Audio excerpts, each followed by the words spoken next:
चलिए अब रुक करते हैं बड़ी खबर का। मंत्रिमंडल विस्तार फेरबदल को लेकर काउंटडाउन शुरू हो चुका है। बातचीत के लिए केसी वेणुगोपाल, अजय माकन जो है वो जयपुर पहुंचे। तो आपको बता दें, बातचीत के लिए केसी वेणुगोपाल, अजय माकन जयपुर पहुंचे हैं। आलाकमान का संदेश लेकर दोनों नेता आए हैं। सीएम गहलोत के साथ मुख्यमंत्री आवास पर अहम बैठक है, तो वहीं गहलोत मंत्रिमंडल विस्तार और फेरबदल के मुद्दे पर चर्चा की जा रही है। निर्णायक बातचीत के तौर पर देखा जा रहा है इस बैठक को। पीसीसी में प्रदेश कांग्रेस कार्यकारिणी की बैठक कल है। केसी वेणुगोपाल, अजय माकन सुबह 10:30 बजे ये बैठक लेंगे। अग्रिम संगठनों के प्रमुख भी इस बैठक में शामिल होंगे। कांग्रेस पदाधिकारियों से कामकाज का फीडबैक वो लेंगे। जिलाध्यक्षों और ब्लॉक अध्यक्षों की नियुक्ति पर भी चर्चा की जाएगी। कांग्रेस विधायकों को किया गया डोटासरा की ओर से फोन। इसी खबर पर हमारी सहयोगी और न्यूज एडिटर अदिति नागर हमारे साथ जुड़ चुके हैं। अदिति, आपसे जानना चाहेंगे, देखिए इस बार उम्मीदें सबको है, और पर जो सबसे बड़ी बात है कि 9 ऐसे पद हैं जिन पर सबकी नजरें हैं, और ऐसे में अगर हम लोग बात करें सचिन पायलट की, तो क्या लगता है इस बार उनको क्या अहम जिम्मेदारी दी जाएगी मंत्रिमंडल में, या फिर एआईसीसी में, या फिर पीसीसी में?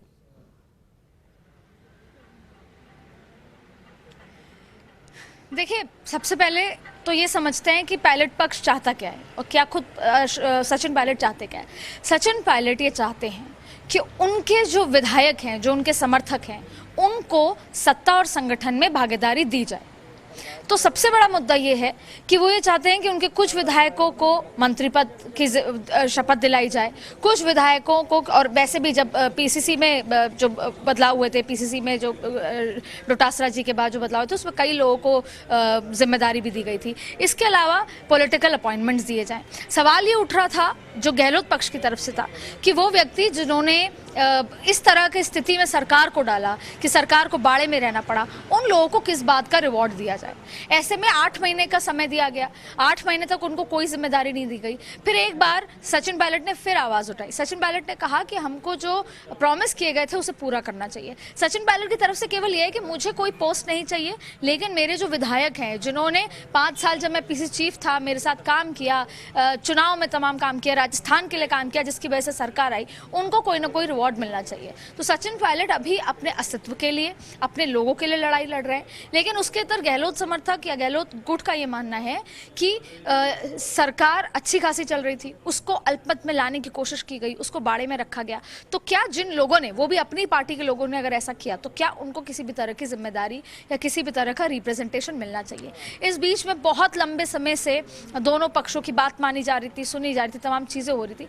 लेकिन अजय माकन जब से आए, उसके बाद कई चुनाव भी हुए, उपचुनाव भी हुए, उसमें ऐसा भी दिखा कि मंच पर हेलीकॉप्टर में एक साथ तमाम लोग दिखे। तब ये तस्वीर भी सामने आई कि शायद स्थितियां बेहतर हो रही हैं। लेकिन बयानबाजी का एक दौर भी आया जहां पर बंद मुट्ठी खुली और ये समझ आया कि स्थितियां बिल्कुल भी बेहतर नहीं हुई, इनफैक्ट स्थितियां खराब होने लगी।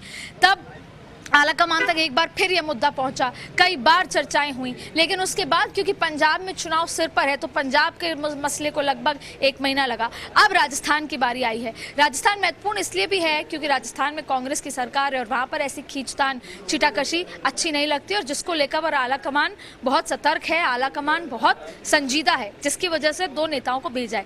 लेकिन सवाल यही उठता है कि अभी भी वो जो फॉर्मूला है उसे कैसे वर्कआउट किया जाएगा। क्या महत्वपूर्ण सवाल यही है कि जो तनातनी चल रही है, रस्साकशी चल रही है, तो इस बार जो फॉर्मूला तय किया गया है, क्या वो लागू हो पाता है या सक्सेसफुल हो पाता है? क्योंकि लगातार हमने कई बार देखा, कई खबरें भी सामने आई कि अब की बार तो मंत्रिमंडल विस्तार हो ही जाएगा, पर क्या लगता है कि ये फॉर्मूला इस बार फिट बैठेगा?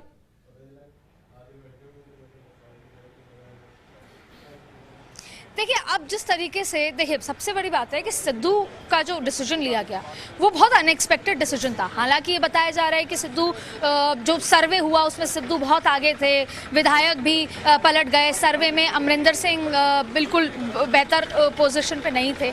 ऐसे में ये बात भी उठी कि किस तरीके से ये डिसीजन लिया गया। तो देश भर में एक मैसेज गांधीज ने भेजा, सिद्धू के अपॉइंटमेंट को लेकर ये मैसेज भेजा कि गलत या सही, लेकिन अभी गांधीज में अभी भी वो ताकत है कि अगर वो कोई डिसीजन ले लें। और कैप्टन अमरिंदर के लिए हमेशा ये माना जाता है कि वो अपने आप को कांग्रेस से अलग और कांग्रेस से मजबूत माने जाते थे। एक समय ये भी था कि कैप्टन अमरिंदर सिंह से जब पिछले चुनाव में कहा गया कि राहुल गांधी आएंगे, तो उन्होंने कहा राहुल गांधी को आने की जरूरत नहीं है, मैं खुद चुनाव जिता दूंगा।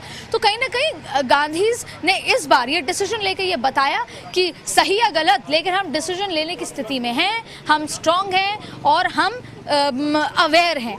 ऐसा ही डिसीजन अब क्या राजस्थान में लिया जाएगा, लेकिन राजस्थान और पंजाब के बीच में बहुत वास्ट डिफरेंस है। सबसे पहला, पंजाब में चुनाव है 6 महीने बाद। दूसरा, पंजाब में सिद्धू और पायलट के दोनों ने जो पिछले 6 महीने में 8 महीने में उनका जो रिकॉर्ड रहा, जो कॉन्डक्ट रहा, वो बहुत डिफरेंस है। तीसरी बात यह है कि कैप्टन अमरिंदर सिंह अपने आप को एक आइडेंटिटी मानते थे कांग्रेस के बराबर, कांग्रेस में बहुत ज़्यादा नहीं थे, पर अशोक गहलोत एक डिसिप्लिन्ड वर्कर रहे हैं कांग्रेस के। उन्होंने जो भी फैसले लिए, जिस भी तरीके से लिए, आला कमान के जो है नेतृत्व मिलाकर आला कमान को अपने कॉन्फिडेंस में लेकर लिए। तो जाहिर तौर पे पंजाब और राजस्थान के मसले अलग ज़रूर हैं, लेकिन जिस तरह की लड़ाई है, खींचतान है, वो सिमिलर है। देखना होगा, और यहाँ पर चुनाव अभी 2.5 साल बाद है, तो अभी केवल मुद्दा इतना सा है कि दोनों गुटों को सेटिस्फाई करके सरकार को बेहतर तरीके से चलाना। कोरोना में सरकार ने बेहतर काम किए हैं, आगे आने वाले 2.5 साल में बेहतर काम करना। राजस्थान में बीजेपी में भी बहुत खींचतान है, तो उसका फायदा उठाते हुए अगली बार जब 2023 में चुनाव में उतरे तो कांग्रेस अपनी जगह बना पाए। लेकिन ऐसा होता नहीं है। जब भी एक म्यान में 2 तलवारें होती हैं, तो अब कांग्रेस का अगर एग्जाम्पल लें तो हरियाणा है, मध्य प्रदेश में सरकार गिर गई, छत्तीसगढ़ में ही बड़ी मुश्किल से सेटिस्फाई किया है दोनों गुटों को, और राजस्थान एक है। ऐसे बहुत, कर्नाटक में किस तरीके से हुई, तो चाहे पार्टी हो, चाहे कोई भी पार्टी हो, कहीं पे भी सरकार हो या विपक्ष में हो, खींचतान, जैसे राजस्थान में कांग्रेस में भी खींचतान है, बीजेपी में भी खींचतान है। लेकिन अब सवाल उठता है कि जिस पार्टी की सरकार है उसमें आपस में इतना खींचतान, जहां पर सरकार गिरते गिरते बचे। ऐसे में बड़ा सवाल निशान है कि आलाकमान जब दोनों गुटों को, दोनों फैक्शंस को सेटिस्फाई करने की कोशिश कर रहा है, क्योंकि इस लड़ाई में बीजेपी को किसी भी तरह का फायदा ना हो, और यही कोशिश है। लेकिन हो कैसे पाएगा, क्योंकि एक तरफ 102 एमएलए हैं और एक तरफ 15 एमएलए हैं। तो उन दोनों फैक्शन को सेटिस्फाई करना और इतिहास को भुलाकर, क्योंकि हाल ही में जो पिछले 1 साल में हुआ, क्या उसको वो 102 विधायक भुला पाएंगे? तो ऐसे में बहुत डिफिकल्ट जरूर होगा। और यहाँ पर अभी तक दिल्ली तय करके आया है, दिल्ली तैयार करके आया है। महत्वपूर्ण ये है कि अशोक गहलोत क्या सोचते हैं, महत्वपूर्ण ये है कि अशोक गहलोत किस तरह की रणनीति आगे चलेंगे, ये तमाम चीज़ें महत्वपूर्ण हैं। ऐसे में क्या कुछ होगा, आज रात जो डिस्कशन हुआ, क्या कुछ लेकर वापस जाएंगे दिल्ली केसी वेणुगोपाल और अजय माकन, क्या कुछ ब्रीफ करेंगे सोनिया गांधी को, और क्या संदेश लेकर आए, क्या अपने इच्छा के खिलाफ अशोक गहलोत जाएंगे? वो अभी उनके मन अगर टटोला जाए, उनको समझा जाए, तो शायद वो अभी इस मत में नहीं है कि अभी अगले अगस्त तक भी मंत्रिमंडल विस्तार हो। और अगर उनको करना पड़ा, क्योंकि अशोक गहलोत का नेचर के खिलाफ है कि वो किसी प्रेशर में आके कोई काम करे, तो बेहद महत्वपूर्ण हो जाता है हर एक मोमेंट, हर एक डिस्कशन की क्या होता है। क्योंकि अशोक गहलोत मतलब अगर हम माने तो एक सवाल आज इस बैठक में फिर उठा जाएगा कि अगर 18 की जगह ज्यादा विधायक होते तो क्या सरकार बच पाती? ऐसे में बहुत सारे सवाल जवाब चलेंगे, लेकिन सर्वोपरि आलाकमान है। कोई भी पार्टी हो, आलाकमान जो तय करता है वही होता है। वही पंजाब में हुआ, और अशोक गहलोत क्योंकि एक डिसिप्लिन्ड वर्कर हैं पार्टी के, तो वो भी वही करेंगे जो आलाकमान का संदेश होगा। क्योंकि जब 102 विधायक बाड़मेर में बाड़े के अंदर थे, उस समय भी आलाकमान से संदेश आया कि पायलट और पायलट के गुट के लोगों को वापस लिया जा रहा है। जब अहमद पटेल का फोन आया, जब प्रियंका गांधी वापस लेकर आई, तो उस समय भी कोई सवाल नहीं पूछा गया, मन किसी का नहीं था, लेकिन बिना सवाल पूछे उनको वापस लिया गया। हालांकि उसके बाद की तस्वीर हम सबने देखी है, लेकिन उस समय आलाकमान ने डिसाइड किया कि पायलट को वापस लेकर आया जा रहा है, तो वापस उनको लाया गया। तो सर्वोपरि आलाकमान का फैसला है। लेकिन घटनाएं कैसे घटित होती हैं, क्या बातचीत होती है, अंततः क्या फॉर्मूला निकलता है, ये देखने वाली बात होगी। क्योंकि बहुत लंबे समय से, और देखिए अच्छा यही है कि किसी भी तरह इसका समाधान निकले, क्योंकि जब कोई पार्टी सरकार में आती है तो उसको जनता के लिए काम करना है, और अगर घर के अंदर इतनी खींचतान रहती है तो वो किस तरीके से अपना बेस्ट परफॉर्मेंस, बेस्ट रिजल्ट्स दे पाएंगे। तो अगर से सरकार चाहती है कि अगली बार भी ढंग का इलेक्शन में खड़ी हो सके, उसके लिए आपसी खींचतान कम होना पड़ेगा, संगठन सत्ता का तालमेल होना पड़ेगा, और ऐसे में हर आदमी सेटिस्फाई होना पड़ेगा, चाहे किसी को कम मिले, किसी को ज़्यादा मिले। तो बेहतर राजस्थान की जनता के लिए, राजस्थान स्टेट के लिए यही है कि इतना लंबित जो ये मामला है, जो खींचतान है, वो जल्द से जल्द इसका समाधान हो और अगले 2.5 साल सरकार बेहतर तरीके से चले। क्योंकि जब से सरकार आई है, जब से अशोक गहलोत ने शपथ ली है या तमाम चीज़ें हुई हैं, उसके बाद से कभी कोरोना टाइम, कभी बाड़ेबंदी, कभी तमाम तरीके की चीज़ें हुई हैं, ऐसे में जनता के साथ बहुत मुश्किल चीज़ है। वो बड़े मन से वोट देकर एक पार्टी को जिता कर लाती है, लेकिन अगर उसका रिजल्ट इस तरीके का निकल, बावजूद उसके कोरोना में सरकार ने बेहतर काम किया है, उसके अलावा भी तमाम चीज़ें हैं। ऐसे में अगर एकजुट होकर पार्टी काम करे सत्ता में, तो वो उस प्रदेश के लिए अच्छा है, प्रदेश के विकास के लिए अच्छा है। तो उम्मीद हम यही करते हैं कि जब ये आलाकमान के द्वारा भेजे गए दूत से डिस्कशन हो, वो पॉजिटिव हो, पॉजिटिव चीज़ निकले, सही हो, जो हो, ना उन 102 विधायकों के साथ गलत हो, ना इन 18 विधायकों के साथ गलत हो। और अगले 2.5 साल हम उम्मीद करते हैं कि सरकार बेहतर तरीके से चले, सरकार जो करने आई है वो करे सत्ता में आकर।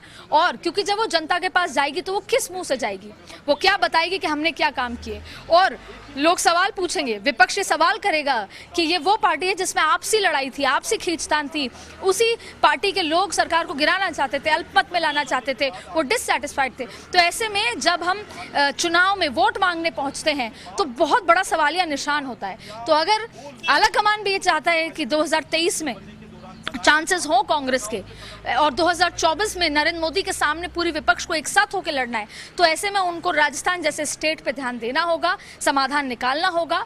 बहुत टेढ़ी खीर है, लेकिन किस तरीके से निकलता है, कितना समय लगता है और क्या दोनों फैक्शन सेटिस्फाइड हो सकता है समाधान निकल जाए, फॉर्मूला हो जाए, आलाकमान की बात मान ली जाए। लेकिन उसके बाद अगर फिर ये सब शुरू होता है, बयानबाजी शुरू होती है, फिर गुट और बढ़ने लग जाते हैं और खुदा न खास्ता ये 102 गुटों में 102 विधायक अलग अलग गुट में बचते हैं, तो ये एक बहुत ही स्थिति और ये जो तस्वीर होगी वो बहुत अच्छी नहीं होगी। इसलिए क्या कुछ आज रात को निष्कर्ष निकलता है और उसके बाद जो कुछ विधायक जयपुर में मौजूद हैं उनसे केसी वेणुगोपाल मिलेंगे। केसी वेणुगोपाल राजस्थान से राज्यसभा सांसद भी हैं, वो भी मुलाकात करेंगे, अजय माकन होंगे। बैठकों का कल दोपहर शाम तक दौर चलेगा और उसके बाद वो दिल्ली पहुंचेंगे। वो रिपोर्ट सोनिया गांधी को सौंपी जाएगी, प्रियंका गांधी से डिस्कस होगा। तो क्या कुछ निष्कर्ष निकलता है उसका इंतजार आपको भी, हमको भी और हमारी जनता को भी है। जी बिल्कुल, सभी को इंतजार है कि निष्कर्ष क्या निकलने वाला है। और बिल्कुल अदिति, आपने सही कहा कि जो आला कमान का जो फैसला है वो ही सर्वोपरि होगा, पर मुहर जो है वो सीएम गहलोत की तरफ से लगनी बेहद जरूरी है। तो बहुत बहुत शुक्रिया हमारे साथ जुड़ने के लिए और पूरी बातचीत के लिए।